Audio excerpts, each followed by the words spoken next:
नमस्कार दोस्तों, स्वागत है आप सभी का ऑनलाइन एडाफर्स्ट यूट्यूब चैनल पर। इस वीडियो में हम बात कर रहे हैं एक बड़ी और लेटेस्ट अपडेट के बारे में जो कि संबंधित है एडेड जूनियर शिक्षक भर्ती को लेकर कट ऑफ के बारे में। एडेड जूनियर शिक्षक भर्ती को लेकर जारी कट ऑफ को लेकर साथ ही साथ अगर बात की जाए कैसे आपकी जो मेरिट बनने वाली है, साथ ही हम बात करेंगे और भी तमाम और लेटेस्ट जानकारी के बारे में। चैनल को सब्सक्राइब करके बेल आइकन को दबा लें, वीडियो को लाइक कर दें जिससे कि आपको रियल ऑथेंटिक जानकारी ऑनलाइन अडाफो स्टडी यूट्यूब चैनल के माध्यम से मिलती रहे। सीधे शुरुआत करते हैं मुद्दे की और बड़ी अपडेट के साथ जो कि संबंधित है एडेड जूनियर शिक्षक भर्ती को लेकर कट ऑफ के बारे में और मेरिट के बारे में। दोस्तों, जैसा कि आप जानते हैं कि एडेड जूनियर शिक्षक भर्ती के संबंध में जो पूरा का पूरा गाइडलाइन है वो आपकी ऑफिशियल वेबसाइट पर जारी कर दिया गया है, जिसके बारे में मैंने आप सभी को कई बार बता भी दिया है कि ये वाली वेबसाइट है, वहाँ से आप सभी जा करके डाउनलोड भी कर सकते हैं। लेकिन अब सबसे बड़ा जो सवाल था वो कहने की मेरिट को लेकर था, क्योंकि जो आप सभी का मेरिट देखने के लिए मिलती है वो काफ़ी ज़्यादा महत्वपूर्ण होती है और आपकी मेरिट के आधार पर ही तो नौकरी मिलेगी। अब मेरिट को लेकर बहुत सारी चीज़ें आप सभी के सामने देखने के लिए मिल रही थी। यहाँ पर कुछ अभ्यर्थियों के मन में सवाल थे, सर मेरिट का प्रोसेस क्या रहेगा, किस तरीके से मेरिट बनेगी, और अगर मेरिट बनती है तो उस मेरिट के अंदर क्या प्रक्रिया को फॉलो किया जाएगा। प्लस दूसरी जो सबसे बड़ी चीज़ हमें देखने के लिए मिल रही थी वो आ रही थी कि अगर हमारी मेरिट बनती है तो किस आधार पर बनेगी, और प्लस जो आपकी मेरिट के अंदर आपका सिलेक्शन देखने के लिए मिलेगा वो किस तरीके का होगा। तो सारी बातें मैं आप सभी को इस वीडियो में बताने वाला हूँ फाइनली कि मेरिट कैसे बनेगी, किस तरीके से बनेगी, क्या क्या चीज़ें रहने वाली हैं और कौन कौन सी ऐसी बातें हैं जो आपको ध्यान में रखनी है।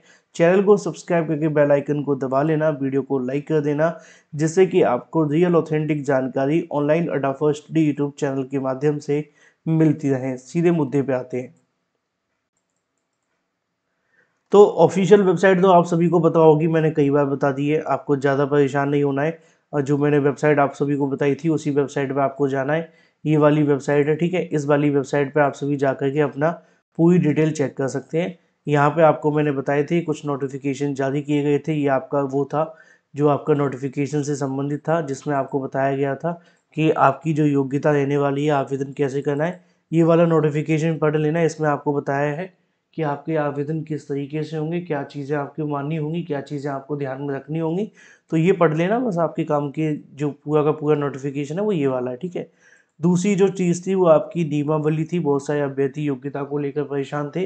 योग्यता के बारे में पूरी जानकारी आपको इसके अंदर भी दी गई है, आप चाहें तो इसको पढ़ लेना। बाकी की जानकारी जो होगी वो आपको यहाँ पे दी जाएगी। अब आपके आवेदन कब से होंगे, सबसे बड़ा सवाल था, वो मैंने आपको बताया कि 15 तारीख से आप सभी के आवेदन होने वाले हैं। आवेदन के साथ दूसरी जो सबसे बड़ी बात थी वो ये थी कि आपकी कट ऑफ क्या रहेगी, मेरिट कैसे बनेगी। देखो, मेरिट को थोड़ा सा आपको अच्छे से समझने की आवश्यकता है। वैसे आयोग के माध्यम से पूरे तरीके से इसके संबंध में ऑफिशियल नोटिस भी जारी कर दिया गया है। आप देख पा रहे हैं, आपके सामने है कि अभ्यर्थियों के चयन के लिए गुणांक और भारांक का निर्धारण किया जाएगा। किसके माध्यम से? एनआईसी के द्वारा। एनआईसी का काम क्या है? एनआईसी का काम है आप सभी के लिए सॉफ्टवेयर के माध्यम से चयनित करना। जैसे कि बहुत सारे अभ्यर्थी 69,000 शिक्षक भर्ती में होंगे, बहुत सारे अभ्यर्थी किसी न किसी भर्ती के अंदर होंगे। तो उन भर्तियों में आपने देखा होगा कि ऐसा हमें देखने के लिए मिला था कि आपकी जो मेरिटें बनाई गई थी। अब जो मेरिट बनाई जाती है ना, वो बेहद महत्वपूर्ण होती है। क्यों? उसकी वजह है कि आप सभी की कट ऑफ को जो कहीं न कहीं डिसाइड करना है, उसमें ये ध्यान रखना है कि किसी भी तरीके की कोई गलती ना हो, किसी भी तरीके की कोई ऐसी चीज़ देखने के लिए ना मिले, जिससे कि बाद में विवाद हो जाए। अब इसी के संबंध में आप सभी के लिए ऑफ़िशियल नोटिस भी जारी कर दिया गया है कि भई ऐसा कुछ नहीं होगा। जो भी आपकी मेरिट बनेगी वो सॉफ्टवेयर के माध्यम से बनेगी। ये जो सॉफ्टवेयर लिखा है ना, वो क्यों लिखा गया है? इसीलिए लिखा गया है कि भाई बाद में कोई ऐसा ना कहे कि किसी एक अभ्यर्थी ने, किसी एक छात्र ने कोई अपनी नौकरी ऐसे ले ली है। हालाँकि ये एक विवाद का विषय है, मैं ज़्यादा बोलूँगा तो कुछ लोग इस पे विवाद खड़ा करेंगे, लेकिन फ़िलहाल सरकार का तो दावा है कि हम सॉफ्टवेयर के माध्यम से ही मेरिट बनाएँगे। 1500 लोगों की मेरिट बनी है। चलिए, अब आते हैं आपकी मेरिट की बारी। मेरिट कैसे बनेगी? हाई स्कूल के अंकों के आधार पे। और कैसे बनेगी? इंटरमीडिएट के अंकों के आधार पे। स्नातक के अंदर जो आपके अंक होंगे, प्रशिक्षण आपकी जो योग्यता है उसके अंदर जो आपके नंबर होंगे, और जो भर्ती परीक्षा आपकी ली गई थी उसके। अब देखो, ध्यान से समझना। मैं आपको समझाने की कोशिश भी करूँगा अच्छे तरीके से, बस थोड़ा फोकस करना। आपके जो 10-10 मान लो कि आपके 10वीं में कितने नंबर थे? 60 नंबर थे, ठीक है। 10वीं में आपके कितने नंबर थे? 60 नंबर थे। अगर इतने थे नंबर नहीं थे, परसेंटेज की बात कर रहा हूँ, ठीक है। तो ये कम है, लेकिन जितने भी थे अब जो है, यहाँ पे भी आपके 60 थे, ठीक है। यहाँ पे भी आप सभी के जो स्नातक में भी 60 थे। हो सकता है किसी के ज़्यादा हो, वो अपने यहाँ पे रख लेना और फिर उसके बाद आप निकाल लेना। इसमें भी आपके 60% थे। अब जब आपको इनका 10% निकालना होगा तो कितना निकलेगा? 6 यहाँ से निकलेगा, 6 यहाँ से निकलेगा, 6 यहाँ से निकलेगा, टोटल कितना हो जाएगा? 24 हो जाएगा। बिल्कुल क्लियर है? किसी के कोई मन में बात हो तो बता देना, ठीक है। अब मान लो कि आपके सुपर टीईटी में 90 नंबर थे, ठीक है, 90। क्यों? क्योंकि 90 नंबर अगर आपके थे तो इसका जो 60% होगा, ठीक है ना, 90 का जो 60% होगा वो आप सभी का डिसाइड करेगा। अब जैसे कि मान लो मल्टीप्लाई में यहाँ पर 90 लिख दो, ठीक है।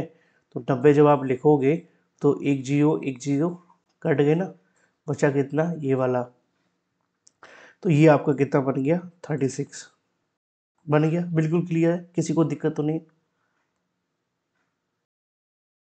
माफ़ कीजिए, मैंने 9 चौक 36 लिख दिया, इसलिए आपके सामने 36 आ गया। 9 छिंग आप सभी के सामने जो लिखना है उसके आधार पे आपका होगा, तो 9 चौक 36 नहीं होगा, इसको हम हटा देते हैं। और फिर उसके बाद में आप सभी यहाँ पे क्या करना है? कुछ भी नहीं करना, आपको सिर्फ 9 का मल्टीप्लाई करना है 6 के साथ में। तो जो आपके सामने आएगा वो आपका आंसर होगा। क्या आ रहा है आपके सामने? 9 छिंग 54, ठीक है। 54 जब आएगा तो 54 प्लस 24, ये आप सभी का प्रोसेस रहने वाला है। अब ये तो आपके सामने हो गए टोटल अंक कितने थे सुपर टीईटी में, है ना। उसके आधार पे आपका गुणांक बनेगा। ये गुणांक काफ़ी अच्छा बन गया, आप देख पा रहे हैं कि यहाँ पे 4, 8 और 7, तो ये आपके सामने गुणांक आ गया।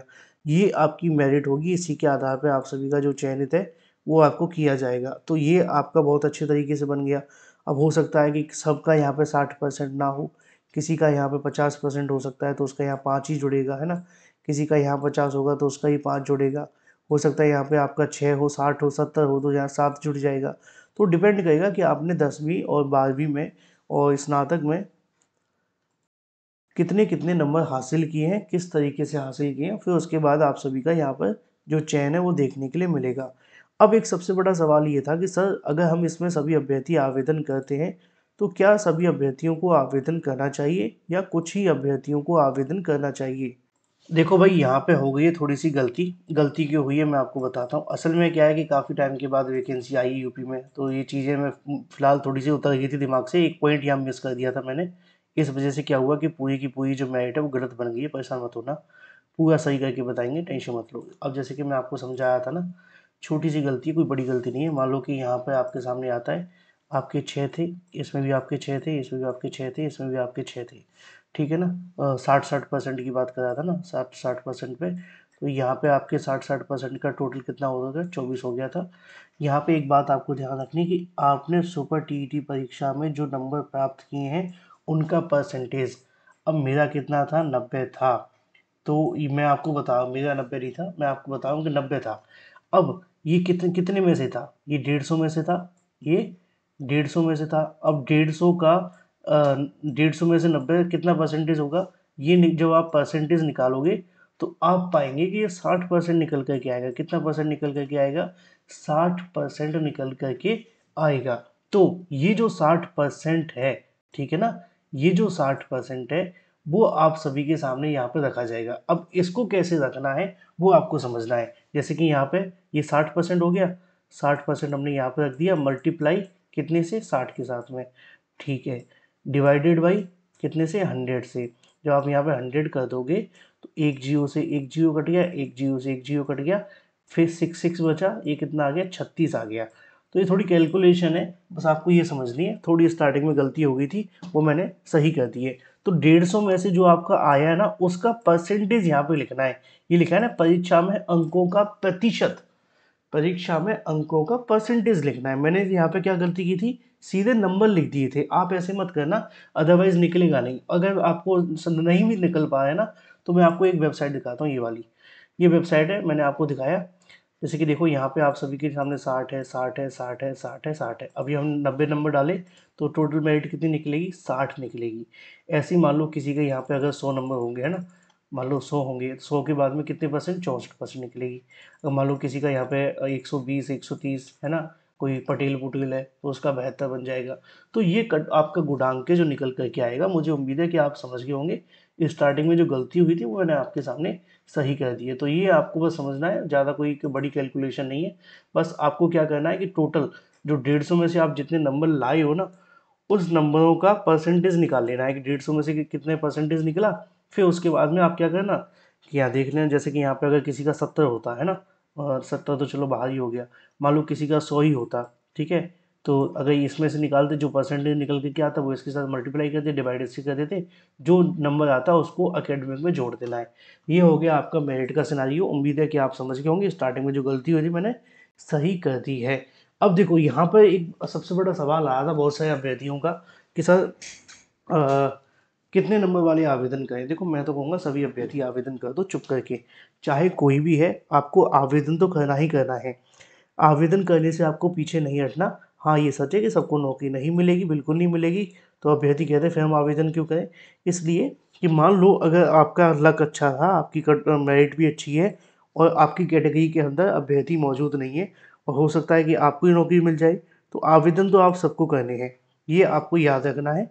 ठीक है, आवेदन के लिए ऐसा नहीं सोचना कि भाई हमने ये आवेदन करे हमारा तो होगा ही नहीं, हो जाएगा अगर आप कोशिश करेंगे तो 100% हो जाएगा। ठीक है, पहली चीज़। दूसरी चीज़ ये है कि जो अभ्यर्थी पूछे थे सर कट ऑफ क्या रह सकता है, तो देखो कट ऑफ तो आपके लिए 60-65 जो है वो कट ऑफ है। कट ऑफ यानी कि मिनिमम क्वालिफाइंग मार्क्स है। ठीक है, तो वो 60-65% है।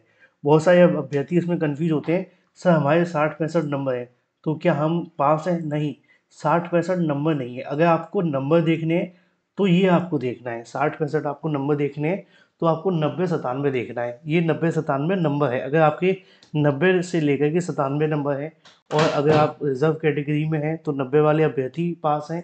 अगर 97 हैं तो आपको जनरल कैटेगरी में होना पड़ेगा, है ना, तो तब आप पास माने जाओगे। तो ये कैटेगरी आपकी है। तो 90-97 जो आप देखते हो वो नंबर होते हैं, 60-65 जो होता है वो परसेंटेज होता है, जो अभी हमने निकाल करके आपको दिखाया था। ये वाला जो निकला था ना 60%, ये 60% था। तो ये 60-65 जो कहा जाता है वो कट ऑफ को कहा जाता है। ठीक है, अब आपके मन में कोई सवाल है तो कमेंट करके पूछ लेना। कट ऑफ को लेकर मैं अलग से एक वीडियो बनाऊंगा।